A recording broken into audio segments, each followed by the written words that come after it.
Hi guys, ఈరోజు video వచ్చేసి cooking గురించి. అండ్ బేసికలీ నేను హాస్టల్లో ఉంటా. హాస్టల్లో ఉన్న వాళ్ళకి ఫుడ్ అనేది చాలా పెద్ద ప్రాబ్లం. వీడు పెట్టిన ఫుడ్ మనం తినలేము, మనం వండుకుని తినేంత ఆపర్చునిటీ కూడా ఉండదని చెప్పేసి అనుకుంటారు most of people. But now I'm going to say you recipe which is easy to make, nutritious, protein ఉంటుంది, చాలా ఫాస్ట్గా అయిపోద్ది కూడా. అది కూడా స్టవ్ లేకపోయినా మీరు కెటిల్ ఉంటే చాలు ఆ డిష్ చేసేసుకోవచ్చు. That is scrambled eggs. Actually series of recipes ఉన్నాయి. This is the first video where you can make easy simple palak scrambled eggs. And basically పాలకూర ఇంకా ఎగ్ బుర్జీ లాగా. అండ్ సో బేసికలీ ఎగ్ అనేది ప్రోటీన్ కదా, and green leaf vegetables are always healthy. So ఎలా చేసుకోవాలో చెప్తాను, let's get started. So first onion, తర్వాత garlic, capsicum, eggs, పాలకూర, చిల్లీ ఫ్లేక్స్, ఇవన్నీ మనకు కావాల్సిన ఇంగ్రీడియంట్స్. తర్వాత ఇంకా చాలానే ఉన్నాయి అనుకోండి, లైక్ ఆయిల్, బేసిక్ థింగ్స్ అవి చాప్ చేసుకుంటున్నాం. తర్వాత ప్రతిదీ లైక్ ఆబ్వియస్లీ వాడాలంటే చాప్ చేసుకోవాలి కదా, అందుకని చెప్పేసి ప్రతి ఐటమ్ వెజిటబుల్ ఇలా చాప్ చేసుకుంటున్నాం. Garlic, onion, capsicum. తర్వాత గుడ్లు కొట్టుకోకపోతే లోపల బయటకు ఎలా వస్తుంది, అందుకని చెప్పేసి గుడ్లు లోపల కొట్టుకుని and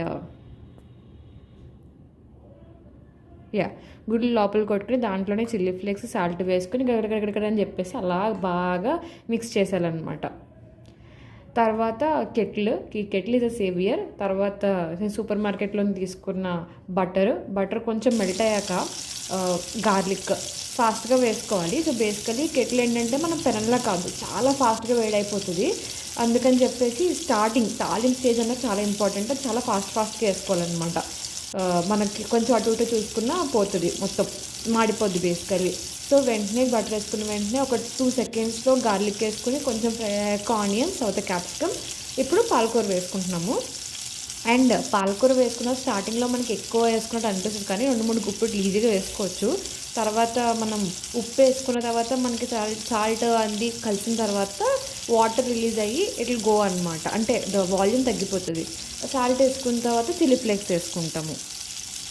and then chilli flakes తర్వాత ఈ కిచెన్ కింగ్ మసాలా, అంటే ఒక మసాలా ప్యాకెట్ మీ దగ్గర పెట్టుకోండి. గరం మసాలా కానీ కిచెన్ కింగ్ మసాలా కానీ, అది that will add a very good flavour. అది ఖచ్చితంగా మీరు డైరెక్ట్ కుక్ చేసుకున్నప్పుడు వేసుకోవాలి. మీరు డైరెక్ట్గా చాట్ మసాలాలు వేసేసుకుంటాను, Kitchen King powder, garam masala powder అంటే అస్సలు బాగోదు. అండ్ అది బాగా కలిపేసుకున్న తర్వాత మనం గడగడ కొట్టుకుని గుడ్లు ఉన్నాయి కదా, అది కూడా మనం మిక్చర్లో వేసుకుని కొంచెం మోస్ట్లీ కలుపుతూ ఉండాలి, కొంచెంగా కలుపుతూ ఉండాలి. అది మనం అలాగ ఆమ్లెట్లో ఉంచకూడదు, ఖచ్చితంగా అలాగా వెంటనే కలుపుతూ ఉండాలన్నమాట. సో దట్ అప్పుడు అది చిన్న పీసెస్ కింద అవుతుంది with combining with all vegetables, palak and all. మధ్యలో మీరు హీట్ని కూడా అడ్జస్ట్ చేసుకోవచ్చు. అడ్జస్ట్ చేసుకున్న తర్వాత that will be ready. And it's me who is tasting this. Actually నేను కూడా ఇది ఫస్ట్ టైం చేసుకున్నాను, మీకు చూపించడానికే చేశాను, కానీ ఫస్ట్ టైం చేసుకున్నా.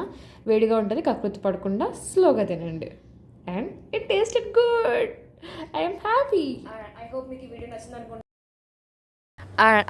వీడియో నచ్చింది అనుకుంటాను. మీకు నచ్చితే చేసుకుని ఎలా ఉందో కమెంట్స్లో పెట్టండి. It is so easy, tasty. And మీకు ఇంకా కారం ఎక్కువ కావాలి అంటే you can add more masala and all. Garam masala add చేసుకోండి, చాలా బాగుంటుంది టేస్ట్.